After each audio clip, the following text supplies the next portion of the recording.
Hey guys, welcome back to my YouTube channel और मैं हूं नीलू। हम पढ़ रहे हैं एमपीपीएससी मेंस 2024 और 25 के लिए निर्माण आईएएस की बुक, जो है पेपर 4 के पार्ट बी की यूनिट फर्स्ट उद्यमिता। इसके तहत हम नए उद्यम हेतु वैधानिक आवश्यकताओं वाला जो टॉपिक है उसको कंप्लीट कर रहे थे। इसके पहले के जो भी वीडियोज़ हैं वो सब आपको मेरे यूट्यूब चैनल की प्लेलिस्ट में मिल जाएंगे, तो आप लोग वहाँ से जाके उन सब वीडियोज़ को देख सकते हैं। और उनके ही साथ साथ मैंने इतिहास की बुक है जो पेपर फर्स्ट की पार्ट फर्स्ट की यूनिट 2 को कंप्लीट कराया है। साथ ही प्री के लिए भी कुछ पुस्तकें हैं निर्माण आईएएस की, जिनको मैंने कंप्लीट कराया है, तो आप लोग वो सारी वीडियोस प्लेलिस्ट में जाके देख सकते हैं। आज हम पढ़ने वाले हैं विशेष वैधानिक आवश्यकताओं से संबंधित समझौते परमिट कानून। ये जो है यह नए उद्यम हेतु वैधानिक आवश्यकताओं, इसका ये सेकंड पार्ट है। इसका पहला वाला पार्ट भी अपलोड हो चुका है। चलिए स्टार्ट करते हैं। विशेष वैधानिक आवश्यकताओं से संबंधित समझौते परमिट कानून। संस्थापक का समझौता।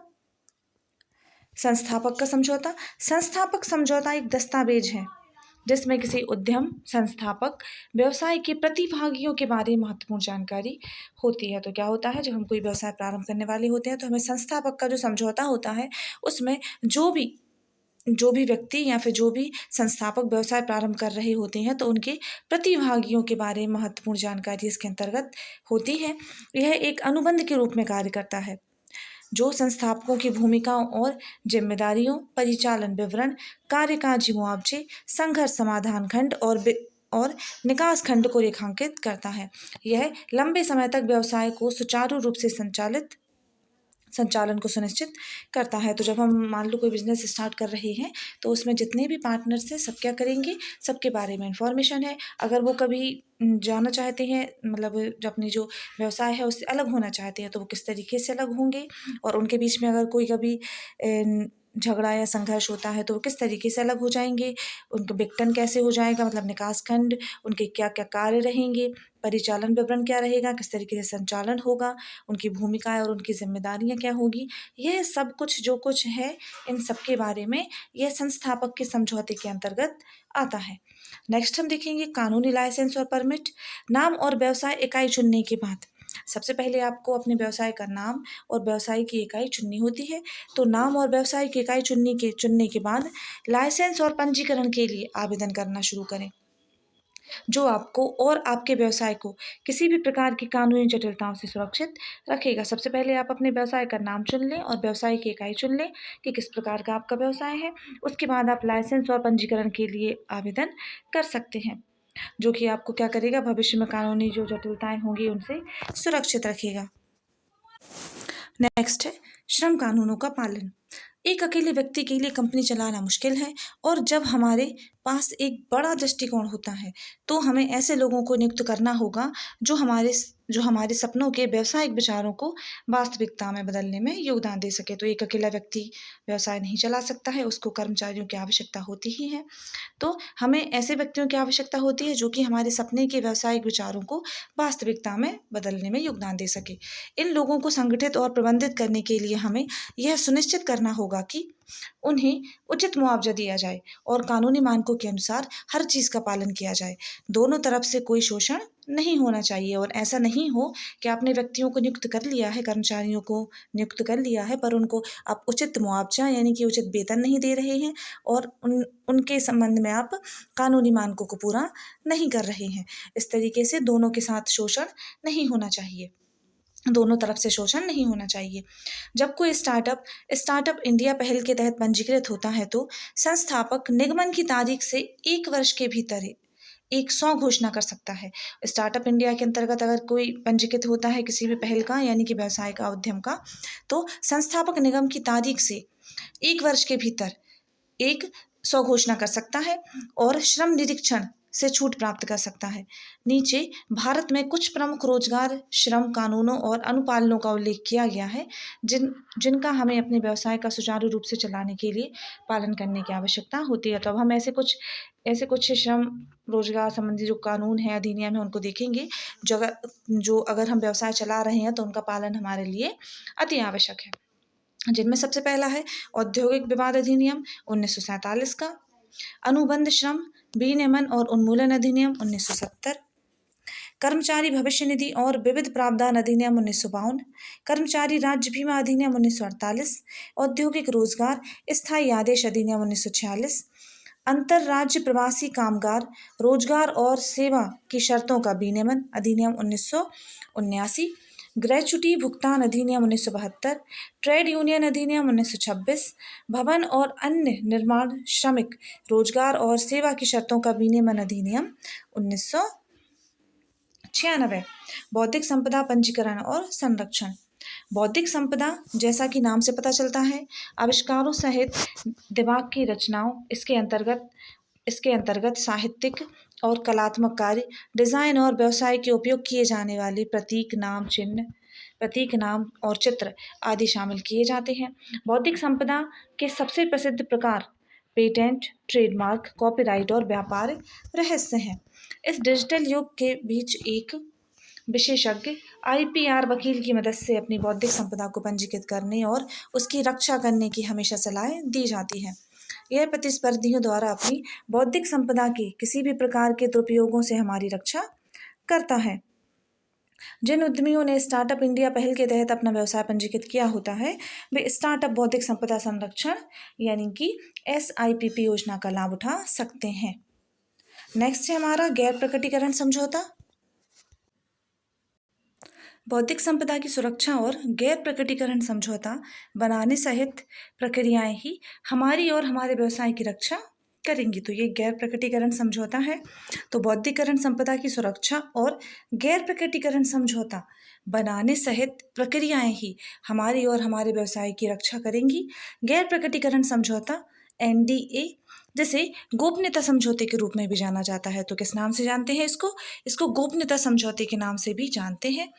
संवेदनशील जानकारी की सुरक्षा के लिए दो पक्षों के बीच एक कानूनी अनुबंध है। ये क्या है? इसको हम गोपनीय समझौते के नाम से भी जानेंगे। और यह संवेदनशील जानकारी की सुरक्षा के लिए दो पक्षों के बीच एक कानूनी अनुबंध होता है। जो व्यक्ति अनुबंध का उल्लंघन करता है वह NDA में उल्लेखित धाराओं के अनुसार कानूनी परिणामों का सामना करने के लिए उत्तरदायी होगा। संक्षेप में हम कहें, व्यवसाय शुरू करने और आर्थिक विकास में सहायक बनने के लिए यह एक बेहतरीन विचार है। भारत में स्टार्टअप शुरू करने के लिए उपरोक्त प्रमुख कानूनी आवश्यकताएं हैं। चूंकि हम सभी के पास ऑनलाइन उपस्थिति के लिए वेबसाइटें हैं, इसलिए सलाह दी जाती है कि वेबसाइट पर नियम और शर्तें और गोपनीयता नीति जोड़ना ना भूलें। कंपनी के निगमन चरण के दौरान ही एक स्पष्ट और उचित समापन प्रक्रिया तैयार करना भी उतना ही महत्वपूर्ण है। अब ये आवश्यक हो जाता है कि कंपनी के निगमन चरण के दौरान ही, मतलब कि कंपनी के संचालन के दौरान ही आप यह स्पष्ट कर लें कि आप किस तरीके से अपनी जो कंपनी अगर कभी फ्यूचर में आप समाप्त करेंगे तो किस प्रक्रिया के तहत वो समाप्त होगी। ये बहुत ही महत्वपूर्ण है। सामान्य रूप से हम कभी भी अपना बिजनेस बंद करने के बारे में नहीं सोचेंगे, लेकिन हमें हर स्थिति के लिए तैयार रहना चाहिए, क्योंकि किसी कंपनी को बंद करने की प्रक्रिया में कई कानूनी अनुपालन भी जुड़े हुए होते हैं। ऐसे नहीं होता है कि हमने कभी भी कंपनी चालू की और कभी भी हम उसको बंद कर दें। उसके लिए कुछ कानूनी नियमों का पालन करना पड़ता है। किसी कंपनी को बंद करने के 3 तरीके हैं, जिसमें स्वैच्छिक बंद है, फास्ट ट्रैक निकास मोड है और अदालतों या न्यायाधिकरणों द्वारा शामिल है। तो कितने तरीके हैं? किसी भी कंपनी को अगर हम बंद करना चाहते हैं तो उसके तरीके होते हैं 3। पहला होता है स्वैच्छिक बंद, यानी अपनी इच्छा अनुसार बंद कर दिया जाता है। दूसरा होता है फास्ट ट्रैक निकास मोड और तीसरा होता है अदालतों या न्यायाधिकरणों द्वारा, कि किसी अदालत ने आदेश दे दिया है कि इस निकाय को बंद किया जाए तो फिर वो बंद करना पड़ता है। नेक्स्ट हम देखेंगे नए उद्यम हेतु वैधानिक नियमों एवं ढांचों की आवश्यकताएं व लाभ। जो नए उद्यम होते हैं उनके लिए वैधानिक नियमों, ढांचे की क्या आवश्यकताएं होती हैं और उनसे क्या लाभ होते हैं, इनके बारे में हम चर्चा करने वाले हैं। व्यवसाय को संरक्षण प्रदान करने हेतु वैधानिक नियमों एवं ढांचे की आवश्यकता होती है, जैसे व्यवसाय स्वामित्व के कंपनी प्रारूप का निर्धारण, व्यवसाय स्वामित्व के कंपनी प्रारूप का निर्धारण, व्यावसायिक व्यवहारों में निश्चितता लाना, उसे व्यवस्थित करना, कंपनी अधिनियम 1956, भारतीय अनुबंध अधिनियम 1872, उद्यमी से व्यवसाय के संदर्भ में सही ढंग से कार्य करने हेतु बाध्यताएं या नियमन करना, उद्योग विकास एवं नियमन अधिनियम जनहित में अभिवृद्धि करने के संदर्भ में भारतीय समानता के आधार पर परस्पर आर्थिक हित की अभिवृद्धि, जैसे भारतीय सहकारी अधिनियम 1912। सामाजिक कल्याण को सुनिश्चित करने हेतु बीमित कर्मचारी तथा उनके परिवारों को विभिन्न प्रकार के लाभ तथा सुविधाएं प्रदान करना, जैसे कर्मचारी राज्य बीमा अधिनियम 1948।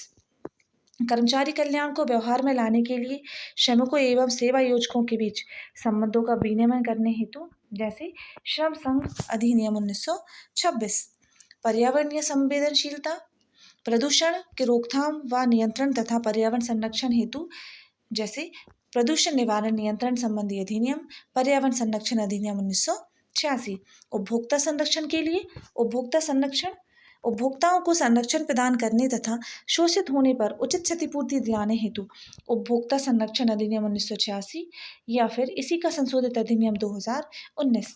क्रेता विक्रेता संरक्षण, वस्तुओं के क्रय विक्रय तथा इससे संबंधित विविध क्रियाओं को संपन्न करने हेतु कानूनी आधार प्रदान करना, जैसे वस्तु विक्रय अधिनियम 1930। उत्पादों का मानकीकरण करने के लिए वैधानिक नियमों की आवश्यकता होती है, उत्पादों की वैश्विक एकरूपता स्थापित करने के लिए। नेक्स्ट है वैधानिक नियम एवं अधिनियम निवेशकर्ताओं को जोखिम से संरक्षण प्रदान करते हैं। अब जो वैधानिक नियम होते हैं वह निवेशकर्ताओं को जोखिम से सुरक्षा प्रदान करते हैं। सरकारी नियंत्रण के माध्यम से कर चोरी और कालाबाजारी पर रोक भ्रष्टाचार को सीमित करती है, कि जो सरकारी नियंत्रण के माध्यम से जो कर चोरी है और कालाबाजारी है उस पर रोक या भ्रष्टाचार लगता है, उस पर सीमित होता है या फिर रोक लगती है। आवश्यक उत्पादों की नियमित आपूर्ति संभव हो जाती है। बौद्धिक संपदा अधिकारों का संरक्षण होता है, जैसे बौद्धिक संपदा को सुरक्षा प्रदान करने के लिए व्यावसायिक वातावरण संबंधी रणनीति बनाने तथा प्रतिस्पर्धात्मक माहौल तैयार करने में आर्थिक उदारीकरण को प्रोत्साहन देना तथा विदेशी विनिमय का बेहतर प्रबंधन करना, जैसे विदेशी विनिमय प्रबंधन अधिनियम। वित्तीय सहयोग, मुद्रा योजना आदि के माध्यम से आर्थिक विषमता को दूर करने में सरकारी नीतियों की महत्वपूर्ण भूमिका नवीन उद्यमों के स्थापना में दिखाई देती है। आधारभूत संरचना की स्थापना में वैधानिक ढांचा अपनी महत्वपूर्ण भूमिका निभाता है। नेक्स्ट हम देखने वाले हैं नए उद्यमों की स्थापना में वैधानिकता के कारण होने वाले नुकसान, कि अब जो वैधानिकता है उसके कारण हमारे जो नया उद्यम है उसमें क्या क्या नुकसान या फिर हानियां हो सकती हैं, इनको हम देखेंगे। लालफीताशाही को बढ़ावा, सबसे पहले लालफीताशाही को बढ़ावा मिलता है। नए उद्यम की स्थापना में लेट लतीफ़ी होती है, मतलब देर हो जाती है उसको स्थापित करने में। विभिन्न जो औपचारिकताएं होती हैं उनको पूरा करने में समय लगता है। नवाचार एवं रचनात्मकता को मूल रूप देने में देरी होती है। आकस्मिक घटनाओं में अत्यधिक हस्तक्षेप होता है। लाइसेंसिंग का सरलीकरण ना होना, विदेशी प्रतियोगिताओं में पिछड़ापन होना, औद्योगिक अर्थव्यवस्था में प्रोत्साहन की कमी, वैधानिक कागजी औपचारिक कार्यवाहियों की अत्यधिकता। अब नेक्स्ट है हमारा नवीन इकाई उपक्रम संबंधी नियमन। जो नवीन इकाई है या फिर उपक्रम है उससे संबंधी जो नियमन है वो किस तरीके से होगा, अब वो पढ़ेंगे हम। भारत में व्यावसायिक या औद्योगिक इकाई की स्थापना एवं संचालन में कई वैधानिक औपचारिकताओं का पालन करना पड़ता है।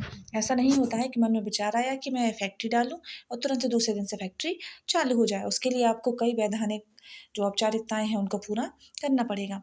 इकाई की स्थापना का पंजीकरण कराने से उसके भूमि, भवन, विकास, पेटेंट, ट्रेडमार्क आदि को क्रय करने, ऋण प्राप्त करने, उसके अधीन अनुबंधों का निष्पादन करने आदि तक सभी चरणों में अनेक वैधानिक अधिनियम हैं जिनका पालन करना आवश्यक होता है। भारत में नवीन उद्योगों के नियमन, नियोजन व नियंत्रण के लिए कुछ प्रमुख अधिनियमों का उल्लेख तालिकाओं में किया गया है। अब हम देखेंगे स्वामित्व प्रारूप संबंधी अधिनियम होंगे जो उनको देखेंगे। व्यावसायिक इकाइयों के विभिन्न स्वरूप के चयन में अलग अलग अधिनियमों का पालन करना पड़ता है। आपका व्यवसाय जिस भी प्रकृति का होगा उसके अनुसार आपको अधिनियमों का पालन करना पड़ेगा। जैसे एकाकी स्वामित्व में, अगर व्यवसाय एकाकी स्वामित्व का है तो यदि संगठन का प्रारूप एकाकी स्वामित्व है तो इस दशा में कोई कानूनी प्रावधान लागू नहीं होता है। जैसे कि आपको खुद किसी चीज़ की शॉप चालू करनी है या फिर आपका शोरूम लगाना है आपको कपड़ों का या कोई भी, तो आप उसमें आपको किसी भी वैधानिक वैधानिक जो प्रावधान है वह लागू नहीं होंगे, किसी भी तरीके का आपको पंजीकरण ऐसे कराने की आवश्यकता नहीं होगी। नेक्स्ट है भारतीय साझेदारी अधिनियम 1932। भागीदारी या साझेदारी व्यावसायिक संगठन में दो या दो से अधिक व्यक्ति लाभ कमाने हेतु एक साथ मिलकर व्यवसाय करते हैं। इस व्यवसाय को फर्म कहा जाता है। तो हमने पढ़ा था भारतीय साझेदारी अधिनियम 1932 के तहत हमने देखा था कि जो साझेदारी है वह दो या दो से अधिक लोग जब लाभ कमाने के लिए एक साथ मिलकर व्यवसाय करते हैं तो उसको साझेदारी कहते हैं, और इस तरीके से उनका जो व्यवसाय बनता है उसको फर्म कहते हैं। तो इस व्यवसाय को फर्म कहा जाता है। साझेदारी फर्म का पंजीकरण कराना अनिवार्य नहीं है, किंतु जब फर्म का पंजीकरण कराया जाता है तो सामान्यतः वह अनुबंध लिखित होता है, जिसे साझेदारी संलेख के नाम से जाना जाता है। तब जो साझेदारी होती है उसका जो पंजीकरण होता है वह अनिवार्य नहीं है, वह ऐच्छिक होता है। अगर जो साझेदार है उनको कराना है तो वह करा सकते हैं, अदरवाइज कंपलसरी नहीं है। किंतु जब फर्म का पंजीकरण कराया जाता है और फिर भी अगर कोई साझेदार इच्छुक है कि हम तो अपना पंजीकरण कराएंगे, तो जब भी फर्म का पंजीकरण कराया जाएगा तो अनुबंध लिखित होगा। तो जो भी आपके बीच कॉन्ट्रैक्ट हो रहा है दो साझेदारों के बीच में या 3-4 के बीच में, तो वह जो भी कॉन्ट्रैक्ट हो रहा है वह लिखित होगा, और उस लिखित अनुबंध को ही हम साझेदारी संलेख यानी पार्टनरशिप डीड के नाम से जानते हैं। पंजीकरण ना होने पर विवाद की स्थिति में न्यायालय में कानूनी सहायता नहीं मिल पाती है। और अगर ऐसा है कि आपने 2-3 जन ने ABC ने मिलकर एक फर्म चालू की है और कभी मान लो उनके बीच में विवाद हो जाता है, तो विवाद की स्थिति में वो न्यायालय जाते हैं तो उन्हें न्यायालय से कोई भी सहायता प्राप्त नहीं होगी, क्योंकि उनके बीच में जो अनुबंध था वह लिखित नहीं था, उनके बीच में साझेदारी संलेख नहीं था। साझेदारी के प्रमुख वैधानिक एवं सामान्य लक्षणों में निम्नलिखित तथ्य शामिल होते हैं। जैसे क्या होगा, सबसे पहले कम से कम 2 व्यक्तियों का होना। 2 व्यक्ति तो कंपलसरी है, क्योंकि अगर कोई एक व्यक्ति करेगा तो वह एकाकी स्वामित्व के अंतर्गत आ जाएगा। तो साझेदारी के लिए कम से कम 2 व्यक्तियों का होना, किसी वैध कारोबार का होना, और ऐसा नहीं है कि आप किसी भी स्मगलिंग करने लगो या फिर कोई गलत काम करने लगो, कोई वैध कारोबार ही होना चाहिए। साझेदारों के बीच समझौता अथवा अनुबंध होना, और उनके बीच में समझौता होना चाहिए कि हम जो पूंजी है वो किस अनुपात में लगाएंगे, लाभ कैसे बांटेंगे, और अगर कोई हानि हो रही है या फिर कोई आपत्ति आ रही है व्यवसाय पे, फर्म पे, तो हम उसको कैसे निपटान करेंगे। तो इन सब का क्या होना चाहिए, समझौता होना चाहिए। कारोबार का उद्देश्य लाभ कमाना हो। जब किसी कारोबार का उद्देश्य लाभ कमाना होगा तभी वह साझेदारी होगा। प्रत्येक साझेदार का अपनी फर्म का एजेंट और स्वामी दोनों होना। अब जो जितने भी लोग हैं जो साझेदारी में हैं XYZ, तो यह अपनी कंपनी के एजेंट भी होंगे, और वह अपनी फर्म के एजेंट भी होंगे और उसके स्वामी भी होंगे। नेक्स्ट हम देखेंगे सीमित दायित्व साझेदारी अधिनियम 2008। यह एक ऐसा वैकल्पिक व्यवसाय संगठन है जो सीमित दायित्व के लाभ उपलब्ध कराने के लिए इसके सदस्यों को पारस्परिक समझौते पर आधारित साझेदारी है। कैसी साझेदारी है, तो वैकल्पिक व्यवसाय संगठन होता है जो सीमित दायित्व के लाभ उपलब्ध कराने के साथ इसके सदस्यों को पारस्परिक समझौते पर आधारित होता है। इसमें साझेदारी एक पृथक कानूनी इकाई होती है। इसमें जो साझेदारी है वह एक अलग कानूनी इकाई होगी और अपनी संपत्ति की सीमा तक उत्तरदायी होगा। तो कोई साझेदार है तो वह केवल एक लिमिट बना दी जाती है कि जैसे XY है तो वह संचालन कर रहे हैं, और जो Z है तो वह एक सीमित दायित्व के लिए ही क्या होगा, इसमें फर्म के कामों के लिए जिम्मेदार होगा। तो वह संपत्ति की सीमा तक ही उत्तरदायी होगी। साथ ही सभी साझेदारी का दायित्व भी सीमित दायित्व साझेदारी में उनके सहमत अनुपात तक सीमित होगी। तो साथ ही सभी साझेदारी का दायित्व भी सीमित दायित्व साझेदारी में उनके सहमत अनुपात तक सीमित होगा। जो भी उनका अनुपात होगा उसमें वह सहमत होंगे कि किस अनुपात में कौन जो भी जिम्मेदारी है उनके लिए जिम्मेदार है या दायित्व निर्वाह करने के लिए जिम्मेदार है। कंपनी अधिनियम 1956। सन 1950 में श्री A.H. भाभा की अध्यक्षता में एक उच्च स्तरीय भाभा समिति गठित की गई थी। तो कब हुई थी, 1950 में A.H. भाभा की अध्यक्षता में एक उच्च स्तरीय समिति गठित हुई जिसका नाम था भाभा समिति, जिसकी रिपोर्ट के आधार पर 1953 में कंपनी अधिनियम संशोधन विधेयक प्रस्तुत किया गया। 1956 में इसे स्वीकृति प्राप्त हुई और कंपनी अधिनियम 1956 लागू कर दिया गया। तो जो कंपनी अधिनियम 1956 है वह किस समिति की सिफारिश पर लाया गया था, वह 1953 में जो रिपोर्ट प्रस्तुत की थी किसने, भाभा समिति ने, उसकी रिपोर्ट के आधार पर ही लाया गया था। और कब बनी थी ये? 1950 में इसका गठन किया गया था और 1953 में इसने अपनी रिपोर्ट दी और 1956 में भारतीय कंपनी अधिनियम 1956 लागू कर दिया गया। वर्तमान में कंपनी अधिनियम 2013 कार्यरत है। कौन सा है? 2013 कार्यरत है। इस अधिनियम के अनुसार कंपनी से आशय इस अधिनियम के अधीन निर्मित कंपनी से है या किसी पूर्व की कंपनी अधिनियम में बनी कंपनी से। तो कंपनी क्या होगी? वह होगी जो कंपनी अधिनियम 2013 के अंतर्गत निर्मित कंपनी है या फिर कोई पूर्व में कंपनी अधिनियम से बनी हुई कंपनी है। एक कंपनी के लक्षण या विशेषताएं निम्न होंगी। तो क्या विशेषताएं होंगी कंपनी की? इनको हम एक एक करके देखेंगे। विधान द्वारा निर्मित कृत्रिम व्यक्ति क्या हो? तो जो an artificial person created by law, ये जो कंपनी होगी वह एक कृत्रिम व्यक्ति होता है। अविच्छिन्न उत्तराधिकार माफ कीजिए, पृथक वैधानिक अस्तित्व होता है, लाभ के लिए ऐच्छिक संस्था होती है, सदस्यों की न्यूनतम संख्या 7 सार्वजनिक कंपनी के लिए। तो जो सदस्यों की न्यूनतम संख्या है वह 7 होगी सार्वजनिक कंपनी के लिए। न्यूनतम 2 व अधिकतम 200 हो सकती है निजी कंपनी के लिए। तो जो सार्वजनिक कंपनी होगी उसके लिए 7 और निजी कंपनी के लिए होगी 2 और अधिकतम 200 हो सकती है। सीमित दायित्व होता है, प्रतिनिधि व्यवस्था होती है, सार्वमुद्रा जो उसके अस्तित्व का प्रतीक होगी, एक कॉमन सील होती है। कार्य क्षेत्र की निर्धारित सीमाएं होंगी, अभियोग चलाने का अधिकार होगा, अंश हस्तांतरण एवं अधिनियम के अंतर्गत की स्थापना एवं समापन। नेक्स्ट है तालिका। इसमें जो नवीन इकाइयों की स्थापना से संबंधित जो प्रमुख अधिनियम है उनके बारे में चर्चा की गई है। तो इनको हम देखने वाले हैं नेक्स्ट वाले वीडियो में। तो अगर आप लोग का वीडियो पसंद आता हो और यूज़फुल लगता हो तो प्लीज़ लाइक कर दिया करें और चैनल को सब्सक्राइब करना ना भूलें। चलते मिलते हैं नेक्स्ट वीडियो में। Thanks for watching.